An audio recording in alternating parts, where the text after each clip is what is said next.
Hello Sharks, I'm Jonathan Little for PokerCoaching.com, and today we are going to be reviewing a high stakes hand from 200, 400, no limit hold'em that was played on Poker After Dark. And I was actually fortunate enough to go there and make strategy segments about particularly educational hands. And I'll be showing that to you at the end of this video. Let's go ahead and get right to it. We are watching the great Phil Hellmuth play. Phil Hellmuth has been smashing everyone up at Heads Up Poker in the Poker Go studios. He cannot lose. He raises it up with pocket kings under the gun. Folds around to Alan Keating. I'd known of Alan Keating, but I never played with him or seen him play up until this episode of Poker After Dark. And he was putting on a show. He was playing like every hand, getting in there, battling hard, and trying to outplay everyone. So he calls the Jack 3 offsuit. I would not recommend that. Folds around. This is a good fold from Jason Calacanis, world-class angel investor. He has the King 5 offsuit in the big blind. This is a spot where a lot of people screw up facing a 3 big blind raise. When it goes raise and call, even though you're getting really good odds here, you have to put in 800 to try to win 3,800 total. You are not going to get 18% equity out of this pot with a big card and a little card. Even with a hand like Ace-6, you should just fold. And a lot of people don't. They just call and try to flop well. And I hate to break it to you, you're not going to flop nearly well enough against an under-the-gun raise and a call on the button. Now, of course, if the player on the button's calling with Jack 3 offsuit, maybe that changes the math a little bit. But this is a spot where you should be folding out a decent amount of hands that have big reverse implied odds, a big card and a little card. I actually have a poker workbook if you want to study things like this a little bit more and test yourself in common spots. It's completely free. Check it out at pokercoaching.com/poker workbook. I'll put a link in the description below. All right, we see the flop. 10, 6, 5. Phil Hellmuth can bet or check. Interestingly enough, you may be surprised to know that the game theory optimal strategy out of position on low card boards like this, especially if the board kind of connects with your loose splashy opponent's range, as it definitely does here, is to do a whole lot of checking. You may end up putting in a check raise with the kings, or maybe check calling, depending on how you feel and the size the opponent uses. But this is a spot where you should actually do a whole lot of checking. I'm sure Phil Hellmuth was paying attention in the game. Phil Hellmuth is a master of reading the live poker environment, and he knows Alan Keating's in there battling, so just check and give him every chance to bluff. Alan Keating does bet 2,000. So knowing what I knew about Alan Keating from watching him in that show, he really was getting in there and fighting hard. So given he was fighting quite hard, I love the idea of just check calling in Hellmuth's shoes, because really there aren't that many bad turns. I mean, the only really bad turn's an ace, right? And that's not even that big of a deal because Alan could easily have all sorts of draws.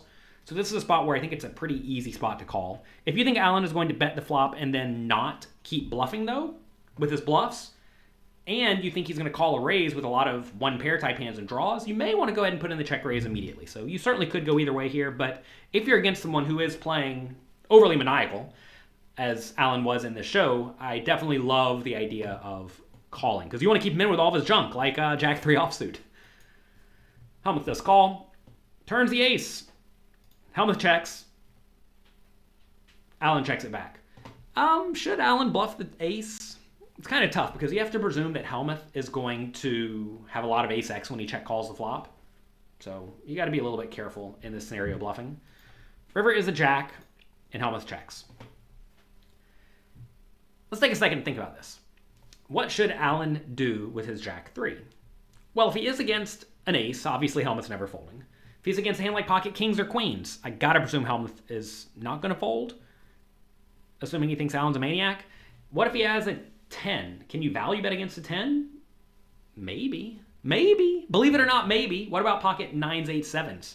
Maybe. The thing is whenever you play as loose and maniacal as Alan, you actually can get away with going for pretty thin value bets. But in this scenario, I don't think many better hands are going to fold, and I'm not even entirely sure Hellmuth's going to find calls with worse hands, although he probably would call with some worse hands. Anyway, Alan now bets 4,000, which is a neat bet size because if you think about it, it looks a whole lot like he kind of just got there with a flush or with an ace is going for a value bet, right? So put yourself in Hellmuth's shoes. What would you do with these pocket kings against someone who's playing very loose and aggressive? Now look, obviously, he doesn't know the cards, okay? I know everyone thinks Phil Hellmuth has x-ray vision and he can see through the cards, but he can't, okay? So assuming you're in this scenario, it goes raise, call. Here, let's replay this just so you keep an eye on this. raise pre-flop from early position, call on the button, check, bet on the flop, call, check, check, as you would do with a lot of flush draws here because it's really easy for your opponent to have an ace.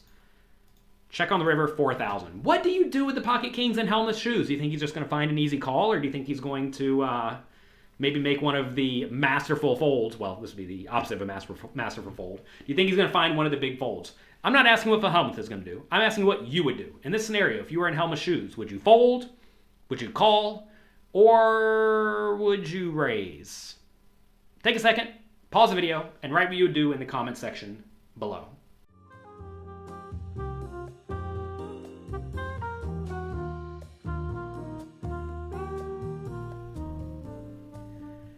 All right, let's get raising out of the way first. Is there any merit in raising for value? No. Is there any merit in raising as a bluff? Could you get Alan off of an ace? Maybe. Notice you block the king-queen. You block the king-high flush. That said, I'm never doing that. I'm never going to do that unless you think Alan is going to fold out some pretty big hands. And interestingly enough, if you have the image of Phil Hellmuth, who I think most people think does not get all that out of line for a lot of money, if you have that image, you actually should consider running a bluff here, because I do think Alan would value bet an ace in this scenario and two pair. Like say he had Jack 10, he would definitely bet two pair.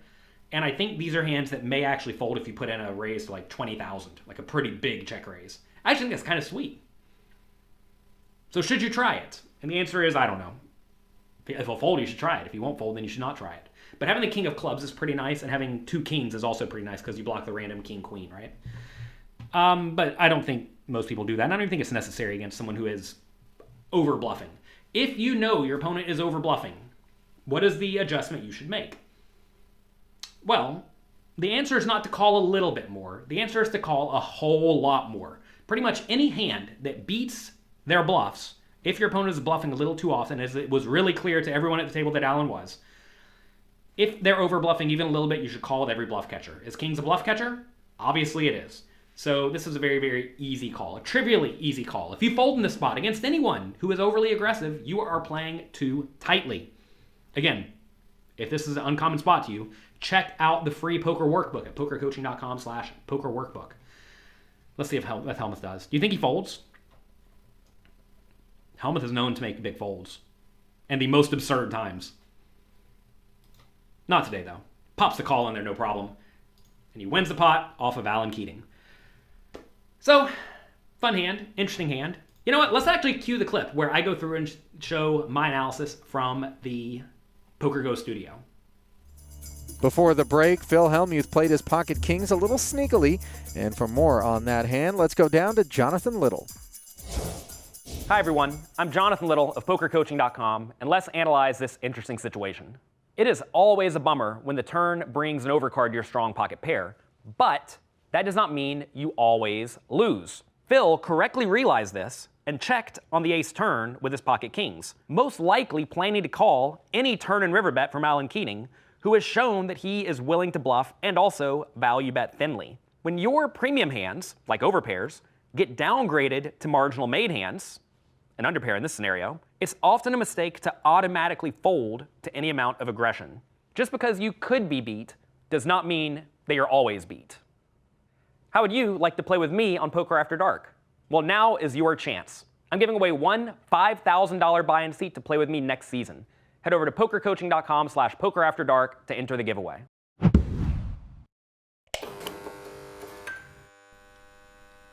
All right, that's gonna be it for today. I hope you enjoyed this video. If you did, do me a favor, click like, click subscribe. Make sure you check out Poker Go. You can watch all of the hands from this episode in their library. It's called the Bratty Bunch because, you know, Phil Hellmuth is the poker brat after all. If you enjoyed this, click like, click subscribe. They're down there somewhere. Click the buttons. That lets YouTube know that you like this, and I would appreciate it. Have a great day. Good luck in your games. Don't fold premium hands, and I'll talk to you next time.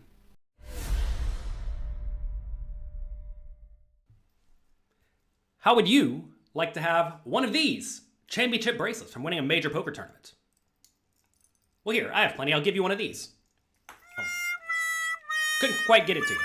Instead, you're going to have to win your own. To get started, click the subscribe button.